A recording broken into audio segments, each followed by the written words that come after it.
나는 전능하신 아버지 하나님 천지의 창조주를 믿습니다.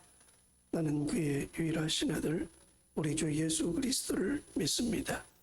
그는 성령으로 잉태되어 동정녀 마리아에게서 나시고 본디오 빌라도에게 고난을 받아 십자가에 못 박혀 죽으시고 장사된 지 사흘 만에 죽은 자 가운데서 다시 살아나셨으며 하늘에 오르시어 전능하신 아버지 하나님 우편에 앉아 계시다가 거기로부터 살아있는 자와 죽은 자를 심판하러 오십니다. 나는 성령을 믿으며 거룩한 공교회와 성도의 죄를 용서받는 것과 몸의 부활과 영생을 믿습니다. 아멘. 찬송 439장 439장입니다.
참 좋으신 아버지 하나님, 예수 그리스도의 십자가의 죽음의 사건을 통해 나의 죄가 사함받고 하나님의 거룩하고 복된 자녀되어 영원한 생명 얻게 해주신 은혜 진심으로 감사를 드립니다.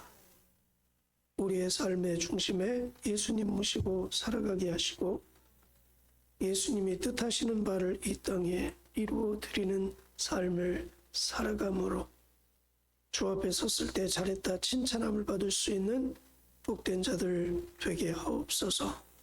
나의 삶을 통해 예수님의 빛이, 예수님의 맛이, 예수님의 향기가 바람으로 많은 영혼들을 구원의 자리로 이끌어갈 수 있는 저희 모두가 되게 주옵소서.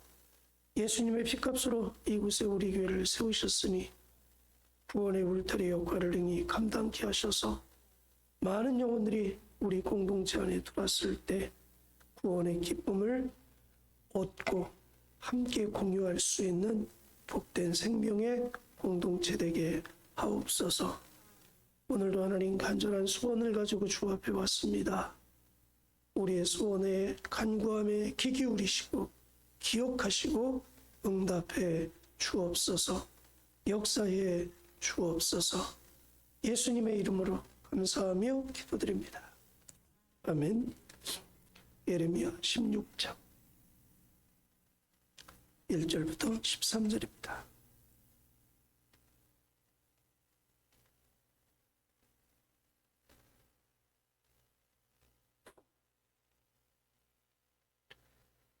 여호와의 말씀이 또 내게 임하여 이르시되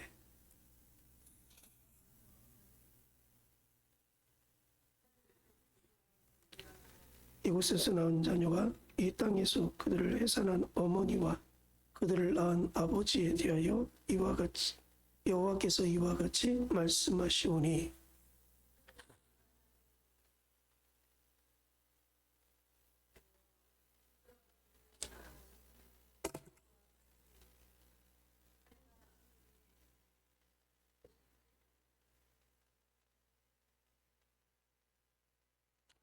여호와께서 이와 같이 말씀하시되 초상집에 들어가지 말라.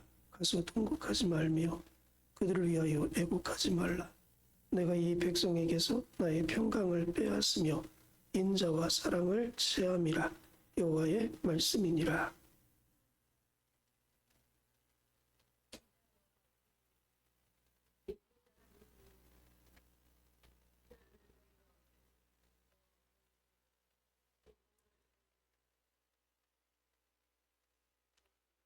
그 죽은 자로 말미암아 슬퍼하는 자와 떡을 떼며 위로하는 자가 없을 것이며 그들의 아버지나 어머니의 상사를 위하여 위로의 잔을 그들에게 마시게 할 자가 없으리라.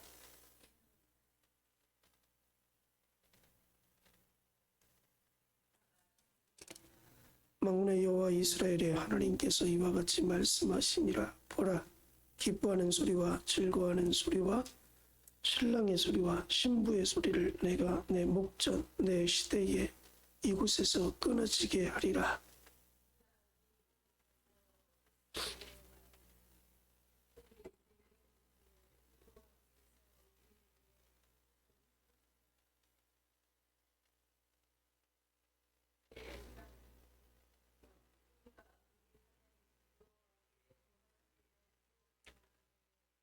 너는 그들에게 대답하기를 여호와께서 말씀하시되 너의 조상들이 나를 버리고 다른 신들을 따라서 그들을 섬기며 그들에게 절하고 나를 버려 내 율법을 지키지 아니하였음이라.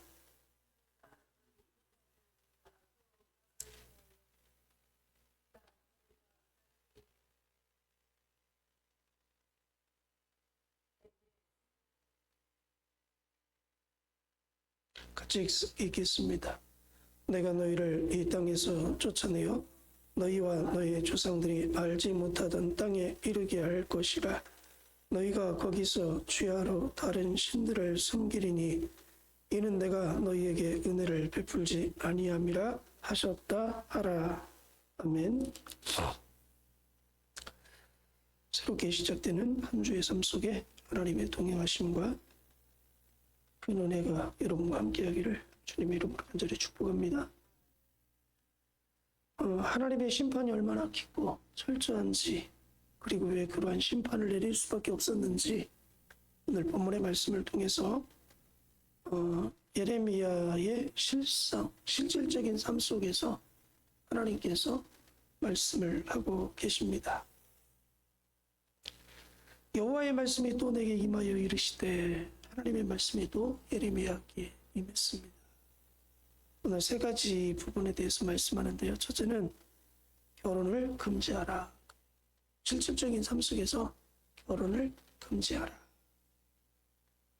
다가올 심판을 몸으로 실질적으로 증언하는 방식을 따라서 예언을 하고 있습니다. 2절에 너는 이 땅에서 아내를 맞이하지 말며 자녀를 두지 말지니라. 결혼하지 말라는 거죠. 결혼해서 아이를 낳지 말라. 그건 실질적인 겁니다. 추상적인 것이 아니고, 그리고 개인적인 제한이 아니라 다가올 비극을 몸으로 보여주는 선지자의 표적 행위이죠. 왜 하나님은 결혼을 금하셨을까? 왜 아이를 낳지 말라고 말씀하셨을까? 그 이유는 이 유다 땅에 하나님 보실 때 미래가 없기 때문에 그렇습니다. 결혼을 하고 아이를 낳는다 할지라도 머지않아서 바벨론의 손에 의해서 이 나라가 해방할 것이다. 다 죽을 거라는 그 이야기가 이제 3절부터 쭉 나오고요. 4절 말씀해 보니까 그들은 독한 병으로 죽어도 아무도 슬퍼하지 않을 것이며 묻어주지 않아 지면에 분투와 같을 것이며 칼과 기근에 망하고, 칼과 기근으로 망할 줄. 미래가 뻔히 하나님의 심판에 의해서 북방의 강력한 세력에 의해서 나라가 패망할 때, 그때 어린아이까지 다 죽을 텐데, 그러니 미래가 없으니 너희 결혼하지 마라. 왜? 머지않아는 심판이 임할 거니까. 무섭게 하나님의 경고의 메시지가 그들에게 선포되고 있습니다. 여러분, 하나님의 영적인 경고하심이 우리의 계획보다 앞선다는 사실을 여러분들 잊지 마시기 바랍니다. 우리의 계획이 아무리 좋고 아무리 큰 계획을 갖고 있을지라도 하나님의 계획 앞에 앞설 수가 없는 거죠. 사람들이 좋다고 아내를 맞이하고 자녀를 낳아서 기쁘다 할지라도 하나님의 계획은 이미 망하는 거에 초점이 맞춰져 있습니다. 그러므로 하나님의 뜻이 그렇다면 우리는 그 뜻을 믿고 따라가는 게 맞는 것이죠. 하나님이 그렇다면 그런 것입니다. 그런데 우리는 그 하나님의 뜻을 때로는 외면하려고 그래요. 그리고 내 계획을 자꾸 앞서가려고 합니다. 그렇게 해서는 좋은 결과를 맺을 수가 없는 거죠. 왜? 하나님의 계획이 늘 앞서기 때문에 그렇습니다. 그래서 우리의 계획이 있을지라도 하나님이 그렇다면 그런 줄 알고 하나님의 뜻에 순응하고 따라갈 때, 하나님의 계획된 역사가 우리에게 펼쳐져 갈 줄 믿습니다. 그러므로 하나님의 뜻을 늘 우선시해야 됩니다. 그리고 두 번째, 하나님께서 말씀하는 게 5절에 7절 말씀에 조상집에 들어가지 말라 그래요. 조문을 금지하라. 그곳에 들어가서 통곡하지도 말고 애곡하지도 말고 그들의 위로의 말도 하지 마라. 왜? 이 백성에게서 나의 평강을 빼앗으며 인자와 사랑을 제함이라. 이미 이 땅은 하나님의 심판에 의해서 다 죽어질 것이고, 죽는다 할지라도 위로해 줄 사람이 앞으로 없다는 거예요. 7절에 그 죽은 자로 말미암아 슬퍼하는 자와 떡을 떼며 위로하는 자가 없을 것이며 그들의 아버지나 어머니의 상사를 위하여 위로의 잔을 그들에게 마시게 할 자가 없으리라. 왜? 다 죽으니까. 망할 때 다 죽는다는 거예요. 너는 살아있고 나는 죽고, 나는 살아있고 너는 죽고, 그러니까 서로 조문하고 있면 그럴 계제가 없다는 겁니다. 다 죽는다는 거예요. 미래에 대해서 하나님께서 그 그들에게 평강을 줬었고 인자와 사랑을 줬었는데 그들이 그것을 무시함으로 말미암아 하나님도 그 모든 것들을 그들의 인간의 삶 속에서 다 제거하셨다는 거예요. 제버리셨다. 그러므로 인간들의 관계 속에서 좀 평강이나 인자나 사랑이나 위로가 없다는 겁니다. 심판이 임하면 그렇게 된다는 거죠. 하나님을 떠난 곳에서는 여러분 인간의 위로, 종교적인 절차 아무런 의미가 없는, 하나님이 계실 때, 하나님의 은혜를 베풀어 주실 때 위로도 가능한 것이고 종교적인 어떤 절차와 행위도 중요한 것이지, 하나님이 도와시지 않고 하나님이 역사하시지 않는 곳에 인간의 그런 노력 아무 소용이 없다는 거예요. 왜? 하나님의 심판이 머지않아 임하여서 다 끝날 거예요. 무슨 의미가 있냐는. 그리고 8절에 보니까 너는 잔치집에 들어가서 그들과 함께 먹거나 마시지 마라. 왜요? 하나님 기쁨을 다 거둬간다. 9절에 만군의 여호와 이스라엘의 하나님께서 이와 같이 말씀하시니라. 보라, 기뻐하는 소리와 즐거워하는 소리와 신랑의 소리와 신부의 소리를 내가 내 목전 내 시대 이곳에서 끊어지게 하리라. 잔치를 금지합니다. 왜요? 아니 기쁨이 없다는 거예요. 삶의 가장 기본적인 행복과 공동체의 축제가 이제 이 땅에서 사라질 거다. 그러니까 너희 잔치하지 마라. 왜? 못지않았으니까 모든 것들이 다 사라질 거야. 결혼도, 장례, 조문도, 잔치도 의미 없다는 것. 왜? 못지않아 너희에게 하나님의 심판이 임할 때. 그러니까 10절 말씀에 그렇게 반문하죠. 이스라엘 백성들이 내가 이 모든 말로 백성에게 말할 때에 그들이 내게 묻기를 여호와께서 우리에게 이 모든 큰 재앙을 선포하시면 어찌 됨이뇨. 우리의 죄악은 무엇이며 우리가 우리 하나님 여호와께 범한 죄는 무엇이니까 묻거든. 그래. 반드시 그들이 물을 거다. 왜? 그럴 수밖에 없잖아요. 우리가 무슨 큰 죄악을 졌다고 이것들을 금지시킵니까? 이걸 하지 말라고 하십니까? 무슨 죄입니까? 그렇게 물으면 11절부터 이야기하는 거예요. 왜 하나님이 너희에게 심판이 임할 것이고 너 유다 땅에 심판이 임할 건지 우리가 좀 귀 기울일 필요가 있습니다. 11절 말씀에 너희의 조상들이 나를 버리고 다른 신들을 따라서 그들을 섬기며 그들에게 절하고 나를 버려 내 율법을 지키지 아니하였다. 조상들이 나를 버리고 우상 숭배했다는 거지. 그리고 거기서 끝난 것이 아니라 12절 말씀에 너희가 너희 조상들보다 더욱 악을 행하였도다. 악을 행하였대. 너희 조상들보다 너희가 더 나쁘다는 거야. 하나님 앞에 더 큰 죄를 범했다는 것이. 그러면서 각기 악한 마음에 완악함을 따라 행하고 나에게 순종하지 아니하였다. 너희 조상들보다 너희는 나에게 더 악하게 우상 숭배했고 하나님의 말씀을 더 불순종했다는 겁니다. 그러므로 내가 더 이상 참고 기다리고 견딜 수 없으므로 네 미래가 없는 너희 땅을 반드시 내가 심판할 거다. 하나님이 그들에게 또 경고의 메시지를 던져주고 있습니다. 그러면서 어떻게까지 말씀합니까? 13절에 내가 너희를 이 땅에서 쫓아내어 너희와 너희 조상들이 알지 못하던 땅에 이르게 할 것이다. 가나안 땅에서 쫓아내겠다. 조상들이 알지 못하는 땅에 이른다. 포로로 다 끌려간다는 거야. 포로로 다 잡혀갈 것이다. 이 땅에서 살지 못하고 너희가 알지 못하는 가보지 않은 땅에 끌려가서 여기서 내가 포로 생활을 하게 될 것이다. 철저하게 미래가 없는 그들의 모습을 하나님 심판한 말씀하십니다. 왜요? 너희의 죄악이 너무 크다는 거야. 여러분, 하나님의 심판은 언제 임합니까? 죄악이 있을 때 임하는 거지. 그러므로 우리는 날마다 내 삶의 모습을 돌이켜보면서 미래를 밝게 만들어야죠. 미래에 있는 삶을 만들어야죠. 그러기 위해서는 내가 하나님 앞에 죄와 거리가 먼 자의 삶을 살아야 됩니다.